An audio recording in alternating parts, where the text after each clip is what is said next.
Hello everyone, welcome to Deep NCERT Studies, studying NCERT line by line. So last class में हमने पढ़ा था about the pre fertilization events of the sexual reproduction and हमने उसके अंदर में topic जो कवर किया था वॉज गेमीटोजेनेसिस।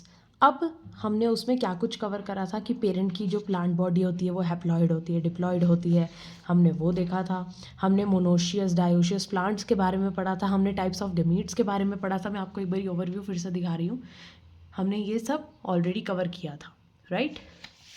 एंड आज हम जो स्टार्ट करेंगे वो है क्रोमोसोम का नंबर मियोसाइट्स में जो कि डिप्लॉइड हैं और गैमीट्स जो कि हैप्लॉइड हैं।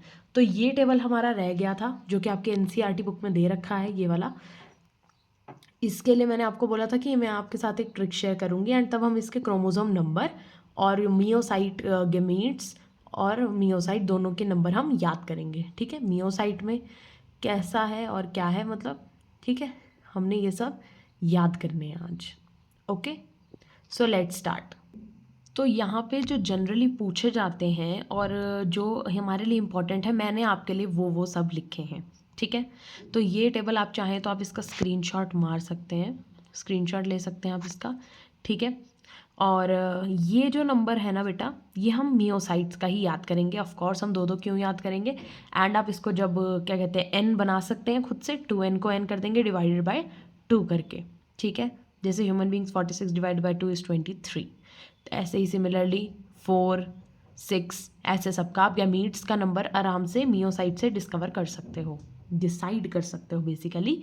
ओके ओके, सो मैं आपको इसकी ट्रिक बता देती हूँ। सबसे पहले है आपका इसको याद करना है, ठीक है। तो इट इज़ धूम। धूम मूवी सबने सुना होगा, जस्ट डबल ओ नहीं आएगा। देखो मैंने यहाँ भी ऐसे लिखा था, मैं इसको कट कर रही हूँ ताकि आपको याद रहे।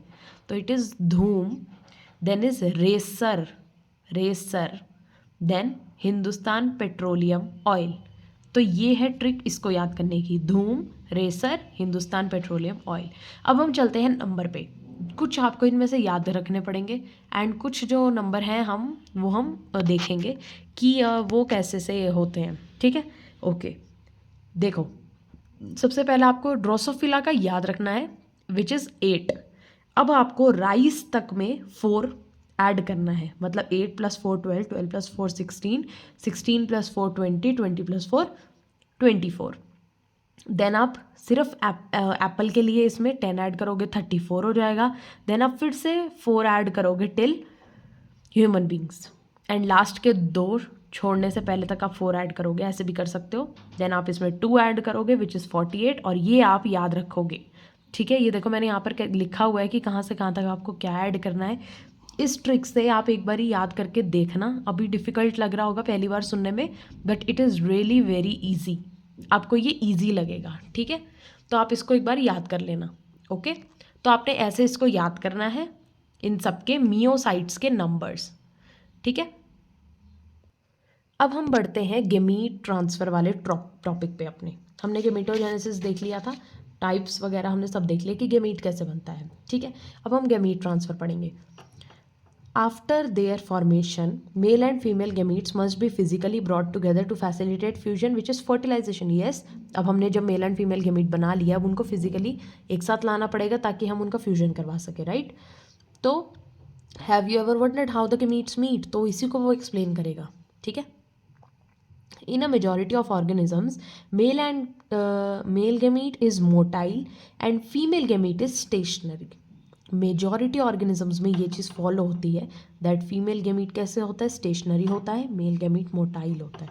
मोटाइल इज मूवेबल, तो मेल गेमीट ही फीमेल गेमीट के पास में जाता है, ठीक है जी। तो आपको इसको ध्यान में रखना है, ठीक है। मेल गेमीट कैसा होता है, मोटाइल होता है। फीमेल गेमीट जो होता है वो स्टेशनरी होता है। Exceptions are few fungi and algae in which both types of gametes are motile. तो कुछ फंजाई है और कुछ एल्गी है, एक्सेप्शन। अब आप ये एक्सेप्शंस को याद रखना है, ठीक है। जो फंजाई है और एल्गी में कुछ एक्सेप्शंस है जिसमें दोनों ही गेमीट्स मोटाइल होते हैं, मेल और फीमेल दोनों। There is a need for a medium through which the male gametes move, तो किसी एक मीडियम में मूव करते हैं गेमीट्स, ठीक है। In several simple plants like algae, bryophytes, pteridophytes, water is the medium through which this gamete transfer takes place. तो अब आपको यहाँ पर इसने मीडियम बताया है, ठीक है। A large number of male gametes however fail to reach the female gametes. समझो इस बात को, कुछ मेल गैमीट्स ऐसे भी होते हैं जो कि नहीं पहुंच पाते फीमेल गैमीट्स तक। अब इसको कंपनसेट करने के लिए, to compensate this loss of male gametes during transport, the number of male gametes produced is several thousand times the number of female gametes produced. Female gamete से ज़्यादा थाउजेंड्स ऑफ नंबर्स में जो आपके male gamete है ना, इनको बनाया जाता है, ताकि ये लॉस भी तो हो रहे हैं, कुछ पहुंच पाते हैं कुछ नहीं पहुंच पाते, तो this is what loss, right. तो ये ऐसा होता है। ओके, तो अब आपको वाटर किसका मीडियम है, सिंपल प्लांट्स का, जैसे हो गए एल्गी, ब्रायोफाइट्स, टेरिडोफाइट्स, इसको हम नोट कर लेते हैं, ठीक है ना। तो हमें गैमीट ट्रांसफ़र का मीडियम यहाँ पर मिल गया है वाटर, पहला मीडियम, जो कि सिंपल प्लांट्स के लिए है एल्गी, ब्रायोफाइट्स एंड टेरिडोफाइट्स। एकदम स्लो स्लो चीज़ें लेंगे, ठीक है ना, कोई ज़्यादा जल्दी की बात नहीं है। ओके, देन नेक्स्ट मूव करते हैं। इनका मीडियम क्या है, वाटर है, ठीक है। तो अब आपको ये समझ में आ गया, मेल गैमीट्स जो हैं सेवरल थाउजेंड टाइम्स ज़्यादा बनाए जाते हैं फीमेल गैमीट्स से, ठीक है। आगे चलते हैं। तो आप ये देख सकते हैं यहाँ पर कि ये जो डायग्राम दिख रहा है आपको, ये हमें पता है एल्गी है, क्लैडोफोरा, पहले भी आपको बताते हैं, जिसमें आइसोगैमीट्स बन रहे थे, यस। तो ये आपको बता रहा है होमोगैमेटिक कॉन्टैक्ट। होमोगैमेटिक इज अपने ही सेम गैमीट से ये कैसे कॉन्टैक्ट कर रहा है, फिर एक जाइगोट बना रहा है, और जाइगोट से बन रहा है एक न्यू इंडिविजुअल का फॉर्मेशन हुआ, दिख रहा है। ओके, एंड ये जो सेकंड पिक्चर है, ये जर्मिनेटिंग पोलन ग्रेन्स हैं जो फ्लावर के स्टिग्मा पे बन रही है, स्टिग्मा पे पोलन ग्रेन्स का जर्मिनेशन हो रहा है। Just remember this picture. Okay, अब हम चलते हैं आगे। In seed plants pollen grains are the carriers of the male gametes and ovule have the egg. Pollen grains produced in anthers therefore have to be transferred to the stigma before it can lead to fertilization. Figure 1.7 का B देखो, इसी picture को यहाँ पर इन्होंने बता रखा है। ये पोलन ग्रेन्स जो हैं ये है, जैसे वाटर मीडियम था सिंपल प्लांट्स के लिए, तो ऐसे ही पोलन ग्रेन्स अब कैरियर बन रहे हैं मेल गैमीट्स के लिए, और जो ओव्यूल है फीमेल का हुआ उसके पास में होता है एग, ठीक है। और फिर ये बोल रहा है पोलन ग्रेन्स कहाँ बनते हैं, खुद एंथर में बनते हैं, तो देयरफॉर इनको ट्रांसफ़र करा जाता है स्टिग्मा पर पहले, ताकि वो फर्टिलाइजेशन करवा सकें, ठीक है। तो हम यहाँ पर इसका मीडियम भी हम लिख देते हैं, पोलन ग्रेन्स। तो ये जो पोलन ग्रेन्स हैं ये हैं carriers of male gametes. I am writing M for male and F for female, okay, male gametes. और ये खुद किस में होते हैं, एंथर्स में, और इसको ट्रांसफ़र कहाँ करा जाता है, स्टिग्मा पे। तो ये कुछ टर्म्स आपको समझ में आई, एंथर, स्टिग्मा, पोलन ग्रेन्स, ठीक है। स्टिग्मा के ऊपर है पोलन ग्रेन्स, एंथर में बनते हैं, और कैरियर है मेल गैमीट का, ठीक है। अब ये स्टिग्मा पे क्यों जाते हैं, फर्टिलाइजेशन के लिए, राइट। ओके, इन बाइसेक्सुअल, अब देखो bisexual, monoecious, homothallic, self fertilising plants हैं ये। बाइसेक्सुअल मतलब दोनों तरीके की गैमीट्स हैं, मेल और फीमेल दोनों। तो सेल्फ फर्टिलाइजिंग प्लांट्स होते हैं, एग्जांपल क्या है, peas. Transfer of pollen grains to the stigma is relatively easy as anthers and stigma are located close to the each other, ठीक है। एंथर और स्टिग्मा आपस में इतने ज़्यादा क्लोज होते हैं बाइसेक्सुअल प्लांट में कि इसीलिए तो वो सेल्फ फर्टिलाइजेशन कर पाता है। तो इसका एक एग्जांपल क्या हो गया, पीस। तो पोलन ग्रेन का ट्रांसफ़र बहुत आसान होता है स्टिग्मा पे, ठीक है। एंथर ने बनाए पोलन ग्रेन्स, वो स्टिग्मा पे गए, और स्टिग्मा और एंथर बहुत ज़्यादा क्लोज थे। Pollen grains soon after they are shed come in contact with the stigma, ठीक है। ये शेड होते हैं, एंथर्स इनको शेड कर देता है, ठीक है। अब बट इन क्रॉस पॉलिनेशन, ये होगी सेल्फ फर्टिलाइजिंग प्लांट्स की बात बाइसेक्सुअल में, ठीक है। शेड हुए वो एंथर से, और एंथर और स्टिग्मा क्लोज थे, और पोलन ग्रेन कहाँ आकर चिपक गया, स्टिग्मा के पास। अब वो फर्टिलाइजेशन में आगे जा सकता है, ठीक है। अब है क्रॉस पॉलिनेटिंग प्लांट्स के बारे में, मतलब कि डायोशियस यानी यूनिसेक्सुअल, जिसमें प्लांट ही डिफरेंट है, ठीक है। A specialised event called pollination facilitates transfer of pollen grains to the stigma. अब पॉलिनेशन होती है, क्रॉस पॉलिनेटिंग प्लांट्स में पॉलिनेशन होती है, ठीक है। पोलन ग्रेन्स जर्मिनेट, पहले पॉलिनेशन की आप डेफिनेशन अगर देखोगे तो क्या है, transfer of the pollen grains to the stigma is called pollination, ठीक है। Pollen grains germinate on the stigma, जो भी यहाँ पे इस पिक्चर में भी दिखा रखा है, germination of the pollen grains on the stigma of a flower, ठीक है। And the pollen tubes, pollen grain को पोलन ट्यूब्स कैरी करती हैं, carrying the male gametes reach the ovule and discharge male gametes near the egg, ठीक है। Pollen tubes ने pollen grains भी carry करे और इन्होंने मेल गैमीट्स रखे अब अपने पास में, देखो, है ना, क्योंकि मेल गैमीट्स का कैरियर कौन है, पोलन ग्रेन्स, तो इसीलिए हम दोनों को रिलेट करके चल रहे हैं। मेल गैमीट्स को ओव्यूल तक पहुंचाया, मेल गैमीट्स पहुंच गए ओव्यूल तक, और मेल गैमीट्स ने अपने कहाँ पे डिस्चार्ज करा, नियर द एग, फीमेल के पास ही तो जाना है उसे, ओव्यूल के पास में एग है, तो ये वहाँ तक पहले पहुँचा पॉलिनेशन से, पोलन ट्यूब से, और फिर ये वहाँ पर नियर द एग इसने अपने गैमीट्स को रखा, मेल गैमीट पहुँचा, ठीक है। In dioecious animals since male and female gametes are formed in different individuals, अब ये एनिमल्स पे आ गया, ठीक है। अब देखो ज़रा, प्लांट्स की बात हमने इतनी करी कि बायसेक्सुअल और यूनिसेक्सुअल, मतलब डायोशियस बोल लो या मोनोशियस ऐसे बोल लो, सेल्फ फर्टिलाइजिंग प्लांट्स बायसेक्सुअल हो गए, एंड पॉलिनेशन या क्रॉस पॉलिनेटिंग वाले हमारे डायोशियस हो गए, ठीक है ना, जिसमें पॉलिनेशन होगी, तो वो ओव्यूल तक लेके जाएगा उसको पोलन ट्यूब के रास्ते, ठीक है, और वहाँ पर जाके उसके नियर द एग गैमीट्स का डिस्चार्ज करवा देगा, ठीक है। अब ये बात कर रहा है एनिमल्स की, in dioecious animals since male and female gametes are formed in different individuals, अब वो अलग अलग इंडिविजुअल में बनते हैं, ऑब्वियसली प्लांट जैसा तो है नहीं, तो organism must evolve a special mechanism for gamete transfer, तो कोई एक स्पेशल मैकेनिज्म ये होल्ड करता है गैमीट ट्रांसफर के लिए एनिमल्स में, ठीक है। Successful transfer and coming together of gametes is essential for the most critical event in sexual reproduction, the fertilization। अब एनिमल्स की बात कर रहे हैं, उसके पास में एक स्पेशल मैकेनिज्म है गैमीट को ट्रांसफ़र करने के लिए, और ट्रांसफ़र होने के बाद अब ये हमारे ट्रांसफ़र हो चुके हैं, हमने प्लांट्स में भी ट्रांसफ़र कर लिए और एनिमल्स में हमारे पास स्पेशल मैकेनिज्म होता है, तो सक्सेसफुल ट्रांसफ़र और फिर इनका गैमीट्स का एक साथ में आना, इससे क्या होता है, हमारा नेक्स्ट इवेंट शुरू होता है विच इज़ फर्टिलाइजेशन। स्टिग्मा तक पहुंचा दिया, मेल गैमीट्स ओव्यूल तक पहुंच गए, डायोशियस प्लांट्स में भी, डायोशियस प्लांट्स में, मोनोशियस प्लांट्स में, डायोशियस एनिमल्स में भी स्पेशल मैकेनिज्म से गैमीट का ट्रांसफर हो गया। अब हम करवाएंगे fertilisation which is the next event of the sexual reproduction after pre fertilisation event, okay. तो अब हम फर्टिलाइजेशन स्टार्ट कर रहे हैं, ठीक है। तो फर्टिलाइजेशन में आपको बहुत सारी टर्म्स भी मिलेंगे, हम उसको साथ साथ में यहाँ पर अपने नोट करते जाएंगे, ठीक है, okay. The most vital event of sexual reproduction is perhaps the fusion of gametes. तो fertilization is what? Fusion of gametes. Simple. ठीक है, कभी कभार बहुत सिंपल क्वेश्चन भी अगर आपसे पूछा जाएगा तो उसमें fusion of gametes event is followed up by, मतलब ऐसे सा इसको डिफाइन करने में उसमें दे सकता है, ऑप्शंस में दे रखा होगा प्री फर्टिलाइजेशन, पोस्ट फर्टिलाइजेशन, तो आप फर्टिलाइजेशन इवेंट टिक करेंगे, ठीक है। This process called syngamy results in the formation of diploid zygote. देखो अब सिंगैमी, यहाँ पर आपको जैसे ही फ्यूजन ऑफ गैमीट्स हुआ, सबसे पहली टर्म जो इसने इस प्रोसेस को दी वो दी सिंगैमी।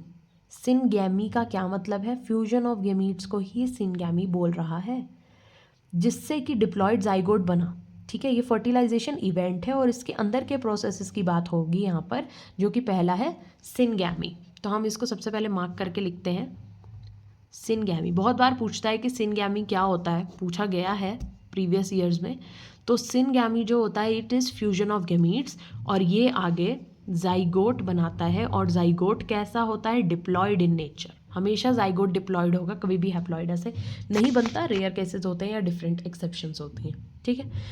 तो जाइगोट का आपको समझ आ गया। आगे है the term fertilisation is also often use for this process. देखो बताया ना मैंने, इसको हम फर्टिलाइजेशन भी बोलते हैं और इसी को हम सिनगैमी भी बोलते हैं, ठीक है। तो आप इसको ऐसे दोनों टर्म्स में कंफ्यूज मत होना, fusion of gametes is fertilisation and syngamy as well, ठीक है। द टर्म सिनगैमी और fertilisation are frequently used to interchangeably, वही लिखा हुआ है। What would happen if syngamy does not occur? However, it has to be mentioned here that in some organisms like rotifers, honeybees, even some lizards and birds, turkey, and the female gamete undergoes development to form new organisms without fertilization. This phenomenon is called parthenogenesis. Now this is most important. आपको इस पर बहुत questions मिलेंगे, this parthenogenesis पे, इसकी definition पे। कभी कभार पूछ लेता है एग्जांपल्स अगर बोलो तो। पार्थेनोजेनेसिस एक इम्पॉर्टेंट टर्म है, मैं आपको बताती हूँ। यहाँ पर जो भी काम हो रहा है, मतलब फीमेल गैमीट में डेवलपमेंट हो रही है, नया ऑर्गेनिज्म भी बन रहा है, तो यहाँ पे हम लिखेंगे न्यू ऑर्गेनिज्म, लेकिन विदाउट फर्टिलाइजेशन। तो जब विदाउट फर्टिलाइजेशन न्यू ऑर्गेनिज्म का डेवलपमेंट होगा, फीमेल गैमीट का डेवलपमेंट होगा, फ्यूजन वाली चीज़ें होंगी, तब हम इसे पार्थेनोजेनेसिस बोलेंगे। पार्थेनोजेनेसिस कुछ लीजर्ड्स में, बर्ड्स, जैसे इन्होंने टर्की एग्जाम्पल दे रखा है ना, बर्ड्स में इन्होंने एग्जाम्पल क्या दे रखा है, टर्की, और रोटिफर्स, हनी बीज। तो हम इसको लिख लेते हैं क्योंकि कई बार ऐसे पूछ लेता है, एग्जाम्पल दे करके पूछेगा इनमें कौन सा प्रोसेस होता है। तो इन सब में आपका पार्थेनोजेनेसिस होता है, which is formation of the new organism और the fusion of the female और male gamete without fertilisation. Female gamete का डेवलपमेंट हो जाए, न्यू ऑर्गेनिज्म का फॉर्मेशन हो जाए, लेकिन फर्टिलाइजेशन ना हो, ये वाला इवेंट ही ना हो, तो हम उसे पार्थेनोजेनेसिस बोलेंगे। I hope it is clear. Next, where does syngamy occur? In most aquatic organisms such as majority of algae and fishes as well as amphibians, syngamy occurs in external medium water, that is outside the body of organism. अब outside the body of organism is marked by another term which is external fertilization. तो इस type के gametic fusion को हम external fertilisation बोलते हैं। External means बाहर और फर्टिलाइजेशन इज फ्यूजन। तो वाटर में हो रही है, एक्सटर्नल मीडियम है इनके लिए, अपनी ही बॉडी में नहीं हो रहा ना, तो outside the body of organism हो रहा है, तो विच इज़ एक्सटर्नल फर्टिलाइजेशन। तो आपको फर्टिलाइजेशन के भी यहाँ पर दो टाइप्स मिलेंगे, एक्सटर्नल, इंटरनल। ठीक है, तो अभी हम फिलहाल एक्सटर्नल पे हैं। तो एक्सटर्नल फर्टिलाइजेशन कैसे हो रही है? कुछ वाटर से हो रही है जो कि एक्सटर्नल मीडियम है। ठीक है, एंड एग्जांपल्स में वही एल्गी, एम्फीबियंस और water related, water aquatic lifes जितनी है ऑर्गेनिज्म, वो सब आते हैं। ठीक है, organisms exhibiting external fertilization show great synchrony between the sexes and release a large number of gametes into the surrounding medium water in order to enhance the chances of syngamy. अब आपने देखा होगा कभी फिशेस को, videos भी होती हैं, तो उनमें क्या होता है, जो फिशेस हैं वाटर में ही अपने एग्स ले कर देती हैं वो, राइट। सिमिलरली फ्रॉग्स हो गए, एक्वेटिक ऑर्गेनिजम्स जितने भी हैं, तो वो वाटर यानी एक्सटर्नल मीडियम में ही अपने एग्स ले कर देती हैं। तो या फिर जो भी उनका मीडियम है अपने गमीट्स को ट्रांसफ़र करने का, उसमें ही वो अपने गमीट्स को छोड़ देते हैं ताकि सिनगैमी हो सके, फ्यूजन हो सके। मेल कर देगा, फीमेल कर देगी, एंड वो आपस में मिल करके सिनगैमी कर लेंगे। ठीक है, उससे फर्टिलाइजेशन हो जाएगा, right. This happens in the bony fishes, frogs, अभी मैंने बताया, where a large number of offsprings are produce. तो बहुत सारे थाउजेंड्स में आई गेस एग्स, वो फिशेस जो होती हैं, फ्रॉग्स होते हैं, वो ले करते हैं। वही टैडपोल फॉर्मेशन, वो सब पानी के अंदर ही हो जाता है, राइट। तो ये एक्सटर्नल फर्टिलाइजेशन है। Okay, a major disadvantage is that the offspring are extremely vulnerable to the predators, threatening their survival up to adulthood. अब यहाँ पर एक्सटर्नल फर्टिलाइजेशन का एक डिसएडवांटेज भी बता रखा है, ये इसका मेजर डिसएडवांटेज है। क्या? जो ऑफस्प्रिंग, तो यहाँ पर इसने मेजर डिसएडवांटेज की क्या बात करी है कि जो ऑफस्प्रिंग्स हैं वो एक्सट्रीमली वल्नरेबल हैं to the predators. Predators is जो इनको हार्म करते हैं, जो इन पे अटैक करते हैं, उन्हें प्रीडेटर्स बोलते हैं।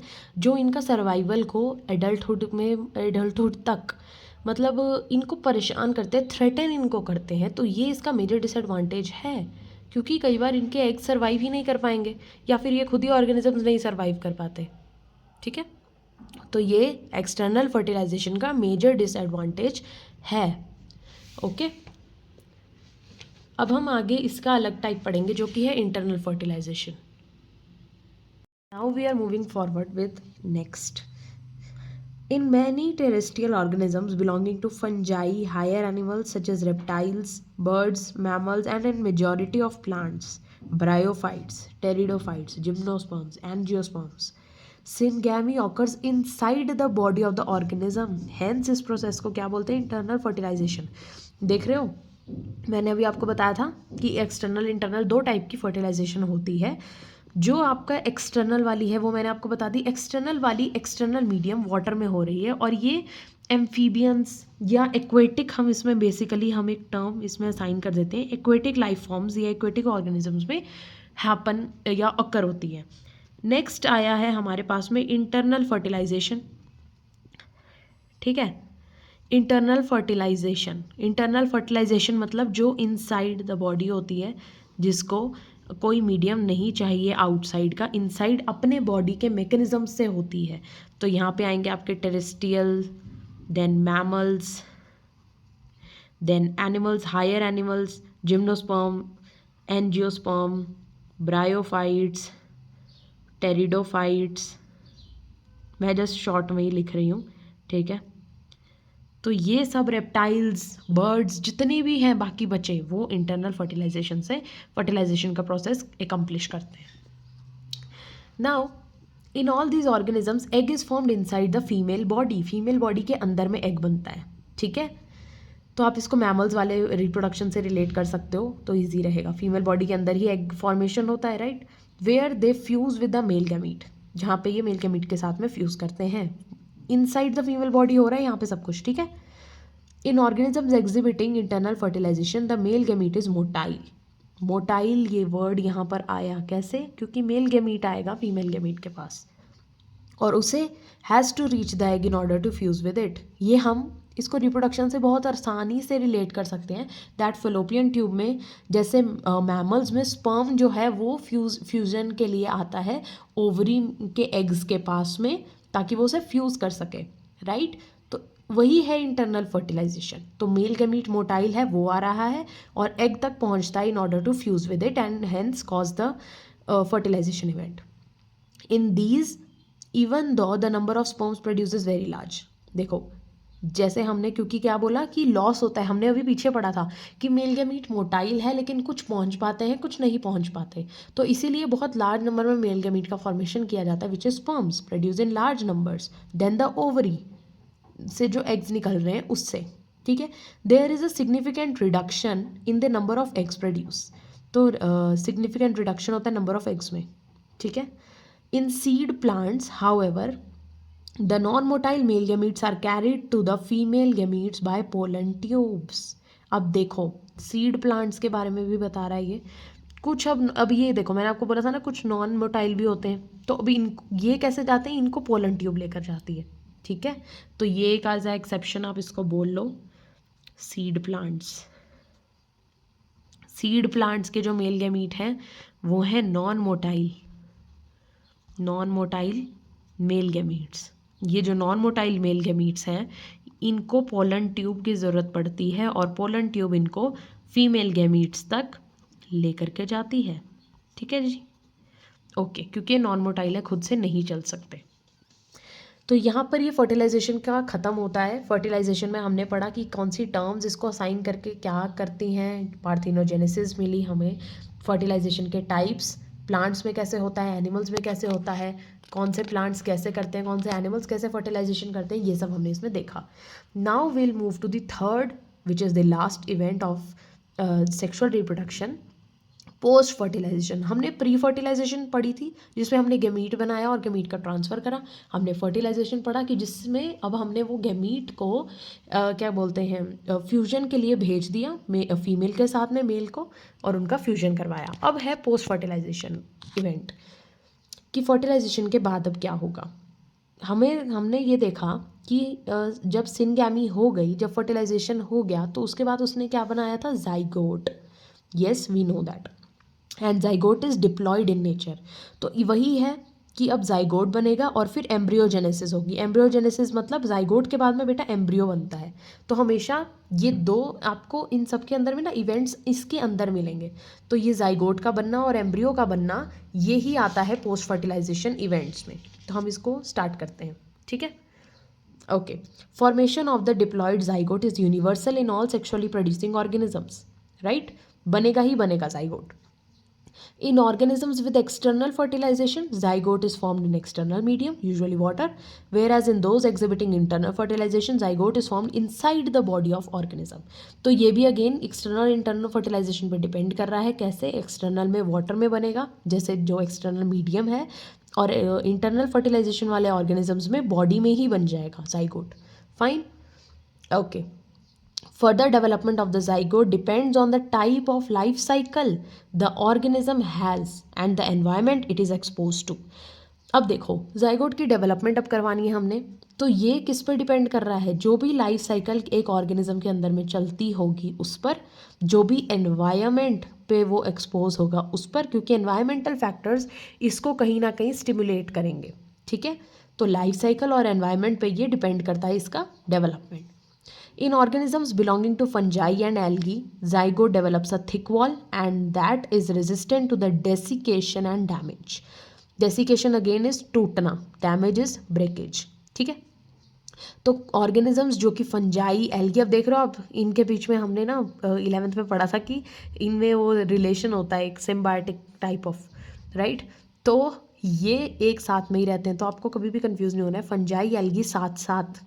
ठीक है, तो इनमें जो ऑर्गेनिजम्स बिलोंग करेंगे उनका जाइगोट एक थिक वॉल को डेवलप करता है. ठीक है, अब ये जो थिक वॉल होगी वो रेजिस्टेंट होगी डेसिकेशन के एंड डैमेज के, मतलब उस पर डैमेज नहीं हो पाएगा, जाइगोट खराब नहीं होगा, जाइगोट टूटेगा नहीं, डैमेज नहीं होगा. ठीक है, it undergoes a period of rest before germination. वो एक रेस्ट का पीरियड भी आता है, अब वो बन गया, वो रेस्ट भी करता है. ठीक है, जर्मिनेट होने से पहले. ठीक है, in organisms with haplontic life cycle, ये डिप्लॉन्टिक हैप्लॉन्टिक लाइफ साइकिल हमने 11th में कवर किया था, तो I am not just saying about this here. ठीक है, तो यहाँ पर क्या हैप्लॉन्टिक लाइफ साइकिल जिनकी होती है, तो जाइगोट यहाँ पे मियोसिस से डिवाइड करता है ताकि वो हैप्लॉइड स्पोर्स बना सके. Haplontic life cycle, haploid spores meiosis से, that grow into haploid individuals. ठीक है, जिनमें n नंबर ऑफ क्रोमोसोम बनेंगे, तो जाइगोट से हैप्लॉन्टिक लाइफ साइकिल वाले हैप्लॉइड बनाते हैं. ठीक है, तो यहाँ पे आप रेफरेंस से बोल रहा है कि आप 11th की बुक की रेफरेंस ले सकते हो हैप्लॉन्टिक डिप्लॉन्टिक लाइफ साइकिल्स को देखने के लिए. ठीक है, zygote is the vital link that ensures continuity of the species between organisms of one generation and the next. तो जाइगोट जो है यही एक ही वाइटल लिंक है जो आपकी कंटिन्यूटी को स्पीशीज़ के मेंटेन करके रखेगा जनरेशन आफ्टर जनरेशन. ठीक है, तो इसी से ही तो कंटिन्यूटी हो रही है, जाइगोट ही तो आगे जा करके बना रहा है ना बाकी की इंडिविजुअल को. तो every sexually reproducing organism including human beings begin life as a single cell which is zygote. ठीक है, तो जाइगोट एक सिंगल सेल है. यहाँ हैप्लॉइड डिप्लॉइड की बात नहीं हो रही है, हैप्लॉइड डिप्लॉइड हम क्रोमोसोम की रिस्पेक्ट में बात करते हैं, लेकिन सिंगल सेल इज जाइगोट. तो हम कहते हैं ना life begins with a single cell, and what is the single cell? It is zygote. ठीक है, तो इसमें हमने ये पढ़ा सारा. ठीक, इसको मैं समअप करवाती हूँ. पोस्ट फर्टिलाइजेशन में हमने इसके अंदर में 2 स्टेजेस हैं अगेन. एक है जाइगोट का बनना, दूसरा हमारा है एम्ब्रियोजेनेसिस, जिसको भी हम डिस्कस करेंगे, विच इज़ एम्ब्रियो का बना. मैंने आपको पहले ही बताया था जेनेसिस इज फॉर्मेशन. ठीक है, तो जाइगोट का बनना, जाइगोट का क्या कहते हैं, लाइफ साइकिल पे, एनवायरनमेंट पे डिपेंड करेगा, जर्मिनेटिंग फैक्टर्स पे डिपेंड करेगा. ये एक सिंगल सेल है. ठीक है, जो लाइफ को कंटिन्यूटी प्रमोट करेगा, और ये डिप्लॉयड होता है. ठीक है, तो फ्यूजन के बाद में जाइगोट का फॉर्मेशन होता है. तो इट वाज सिंपल. ठीक है ना, एक्सटर्नल फर्टिलाइजेशन में ये एक्सटर्नल मीडियम में बन जाएगा, इंटरनल में ये इंटरनल में बन जाएगा. ठीक है, अब वो एक पॉइंट में लिख देती हूँ, वो फंजाई एंड एल्गी वाला, जिसमें है कि फंजाई एल्गी को जो क्लासेस बिलोंग करते हैं, जो ऑर्गेनिजम्स बिलोंग करते हैं, उनमें क्या होता है, उनमें थिक वॉल बना देता है जाइगोट अपने अराउंड. थिक वॉल बन जाती है, थिक वॉल प्रेजेंट होती है, आप ऐसे बोल सकते हो, जो कि डैमेज और डेसिकेशन से रेजिस्टेंट है. अब हम आगे चल रहे हैं एम्ब्रियोजेनेसिस में. ठीक है, embryogenesis, this is the last topic of this chapter and then this chapter will be finished.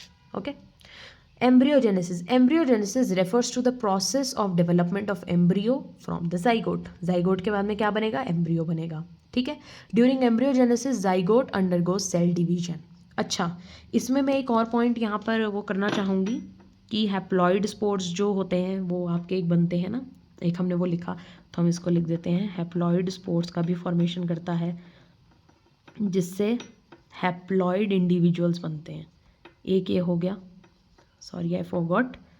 And दूसरा, इसके अंदर में मियोसिस होता है, ठीक है, जाइगोट में मियोसिस होता है, फिर उसके बाद में ही वो आगे जाकर हैप्लॉइड स्पोर्स बनाता है, तो ये मियोसिस से हो रहा है, ये हैप्लॉइड स्पोर्स का फॉर्मेशन मियोसिस से हो रहा है, ठीक है। ओके, अब एम्ब्रियोजेनेसिस में क्या है, जाइगोट सेल डिवीजन करता है।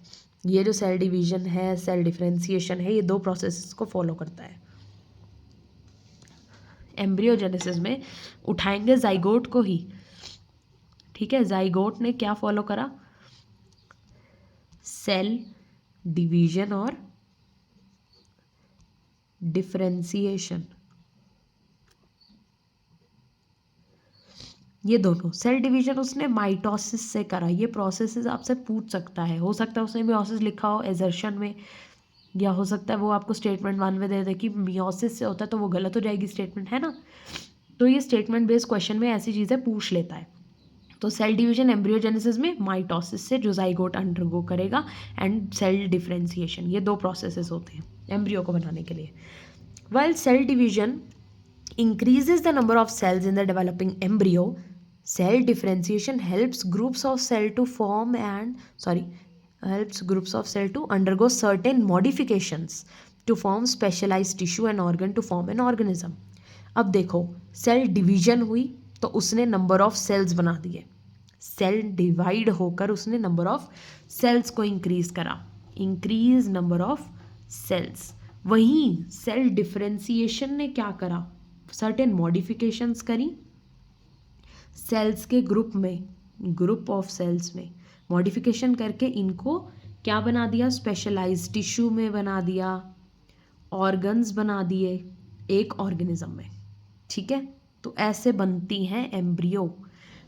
देखो, you have studied about the process of cell division and differentiation in the previous class, meiosis mitosis बहुत डिटेल में था वहाँ पर, ठीक है। आगे बढ़ते हैं।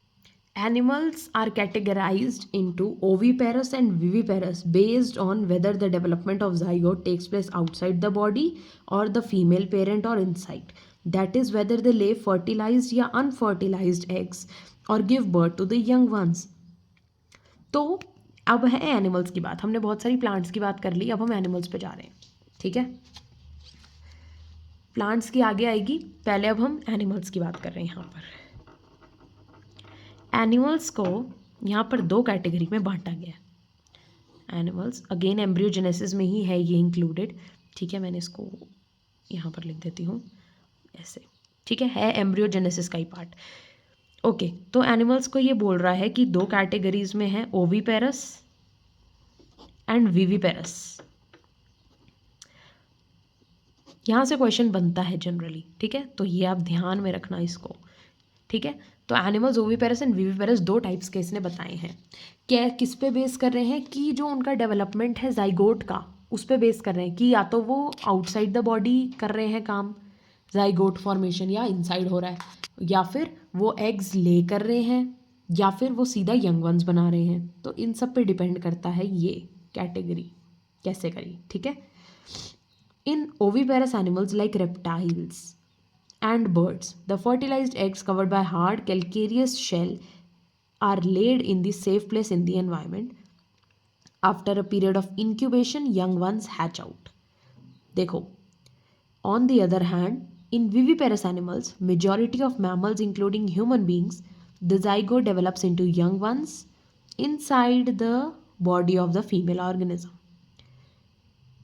ओके, तो यहाँ तक अभी हम पढ़ते हैं। अब देखना ध्यान से, बहुत ध्यान से सुनो। ओविपेरस एनिमल्स वो हैं जैसे कि रेप्टाइल्स हो गए एंड जैसे कि बर्ड्स हो गए, ये लोग एग्स को ले करते हैं, ठीक है, एक सेफ एनवायरनमेंट में। अब वो जो एग्स ये ले करते हैं वहाँ से बेबी हैच आउट होता है। I will write simply baby will hatch out, और ऑर्गेनिज्म आप बोल सकते हो, न्यू इंडिविजुअल या ऑफस्प्रिंग जो भी है वो हैच आउट करता है एग में से। लेकिन जो विविपेरस हैं, विविपेरस कौन, हम लोग ह्यूमंस, या मैमल्स आप बोल सकते हैं, ह्यूमंस एंड मैमल्स, मैमल्स में एनिमल्स भी आ गए, राइट। तो इनके अंदर में क्या होता है, देखो इनमें जो होगा ये हमारा, ये डायरेक्टली यंग वंस को प्रोड्यूस करेंगे। डायरेक्टली इन्होंने किसे प्रोड्यूस किया, इन्होंने यंग वंस को प्रोड्यूस किया, ओके। अब है नेक्स्ट, अब इसमें आगे और क्या बताया है इन्होंने कि जो ओविपेरस एनिमल्स के बारे में ही बताया है, इनके जो एग्स हैं, इनके जो एग्स हैं ये एक लेयर से कवर्ड हैं जिसको हम कैलकेरियस शेल बोल रहे हैं, कैलकेरियस शेल, ठीक है। जो फिर इसी में ही वो होते हैं, एग्स इनके अंदर होते हैं, कवर होते हैं इससे, कैलकेरियस शेल से, और ये सेफ एनवायरनमेंट में उन्हें क्या कहते हैं, ले कर देते हैं, ठीक है, ओके। तो कुछ इंक्यूबेशन के पीरियड के बाद में ये बेबीज आउट आ जाते हैं, मतलब न्यू इंडिविजुअल्स एग में से निकल जाते हैं। अब है, और विविपेरस आपको मैंने बता दिया, ठीक है, जो कि बॉडी ऑफ फीमेल में ही बनते हैं और यंग वंस देते हैं, ये अंडे नहीं देते, है ना। After attaining a certain stage of growth the young ones are delivered out of the body. जब एक सर्टेन ग्रोथ आ जाती है, बच्चा पूरा अंदर फीमेल के बॉडी के ही बन जाता है, नरिश हो जाता है, तभी उसको आउट फॉर डिलीवरी करा जाता है, ठीक है, delivered out of the body of the female organism. Because of proper embryonic care and protection the chances of survival of young ones is greater in viviparous organism, ठीक है। ज़्यादा nourishment, ज़्यादा protection, पूरी एक फीमेल की body की protection उसे मिल रही है, फीमेल की बॉडी से पूरी उसे केयर मिल रही है, न्यूट्रिशन मिल रहा है, तो प्रॉपर एम्ब्रियोनिक केयर की वजह से, प्रोटेक्शन की वजह से जो सर्वाइवल के चांसेस यंग वंस के हैं वो ज़्यादा हो जाते हैं विविपेरस ऑर्गेनिज्म में as compare to oviparous. Cells का क्या है, शेल्स का क्या है, बल्कि इनके शेल भी टूट जाते हैं, राइट। और क्या बोलते हैं, ज़्यादा हैचिंग आउट के चांसेस नहीं रहते यहाँ पर, कम रहते हैं उनके सर्वाइवल के chances, right, okay. In flowering plants the zygote is formed inside the ovule. After fertilisation the sepals, petals and stamens of the flower wither and fall off. Wither is उससे अलग हो जाना, उड़ जाना काइंड ऑफ, ठीक है, झड़ जाना, एंड फॉल ऑफ गिर जाते हैं। अब अगेन अब ये किसकी बात कर रहा है, एनिमल्स की बात कर ली, ओविपेरस एंड विविपेरस, दोनों में डिफरेंस पता लग गया, सर्वाइवल किस में ज़्यादा है वो पता लग गया। अब ये बात कर रहा है प्लांट्स की, एंड वो भी कौन से, फ्लावरिंग प्लांट्स, सीड वाले नहीं, ठीक है। तो फ्लावरिंग प्लांट्स में ये ऐसा बोल रहा है कि जो यहाँ पर ज़ाइगोट है, यहाँ पर ज़ाइगोट अब ओव्यूल के अंदर है, ठीक है। फॉर्म कहाँ हो रहा है ज़ाइगोट, इनसाइड द ओव्यूल। अब जब फर्टिलाइजेशन के बाद की बात कर रहे हैं, अब after fertilisation, post fertilisation event है, तो यहाँ पर आफ्टर फर्टिलाइजेशन क्या हो रहा है, इसके सेपल्स, इसके पेटल्स और इसके स्टेमन ये विदर हो जाते हैं, विदर एंड फॉल ऑफ, ठीक है, झड़ जाएंगे और गिर जाएंगे, ठीक है। सेपल्स रिमेन अटैच, ऐसा कौन सा प्लांट है, तो आप ये देख सकते हो इसको, the pistil however remains attach to the plant.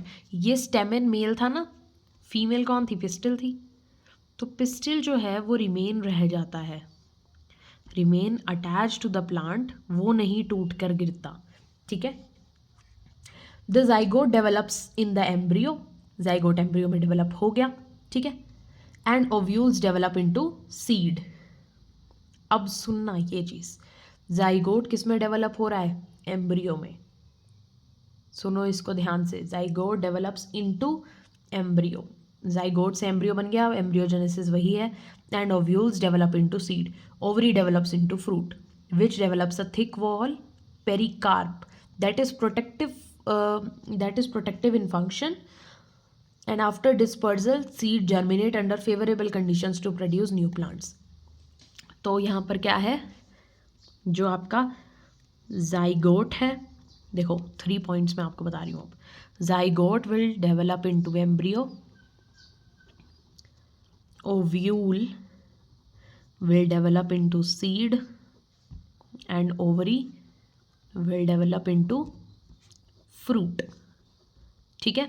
Ovary से फ्रूट बनेगा, ओव्यूल से सीड बनेगा, जाइगोट से एम्ब्रियो बनेगा। कभी कभार इसको फिलिप्स के फॉर्म में पूछ लेता है कि ovule will develop into seed and ovary into, तो आप क्या बोलेंगे, फ्रूट। तो ये याद रखने वाली चीज़ है, इम्पॉर्टेंट है, ठीक है।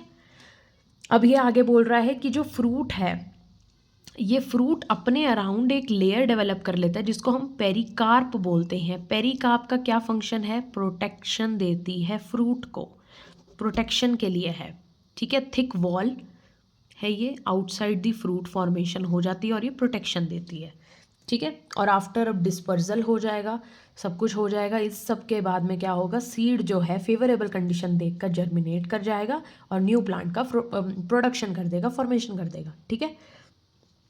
नाउ ये वाला diagram last, a few kinds of fruits showing seeds, S and protective pericarp उनके बता रखे हैं। तो इसमें सीड, ये अंदर वाला सीड है और बाहर वाला ये पेरिकार्प, पीज का बता रखा है। देखो यहाँ पर नाम नहीं दे रखे इनके, जस्ट आपको सीड एंड पेरिकार्प देखना है। ये अगेन सीड है, ये इसके बाहर आउटर कवरिंग पेरिकार्प, ये अगेन सीड है, ये आउटर कवरिंग पेरिकार्प, ये सीड है और ये आउटर कवरिंग पेरिकार्प, ठीक है। एंड यहाँ पर हमारा ये चैप्टर फिनिश होता है, ठीक है। एंड आप अगर चाहो कि मैं आपको इसकी एक्सरसाइजेस के क्वेश्चंस के नोट्स दूं या anything else you want, please feel free to ask. मैं आपको नोट्स भी प्रोवाइड कर सकती हूँ या इसके एक्सरसाइज क्वेश्चंस भी सॉल्व करके आपको मैं दे सकती हूँ। हमने एनसीईआरटी की लाइन टू लाइन कवर करी है, हर एक डायग्राम को कवर करा है। स्टिल आपको कोई भी कन्फ्यूजन, कोई डाउट कुछ हो तो आप मुझे कमेंट सेक्शन में बता सकते हो। एंड नेक्स्ट अब हम स्टार्ट करेंगे चैप्टर नंबर 2 इसके आगे, and which is sexual reproduction in flowering plants, अपने नेक्स्ट लेक्चर से। Thank you and happy learning.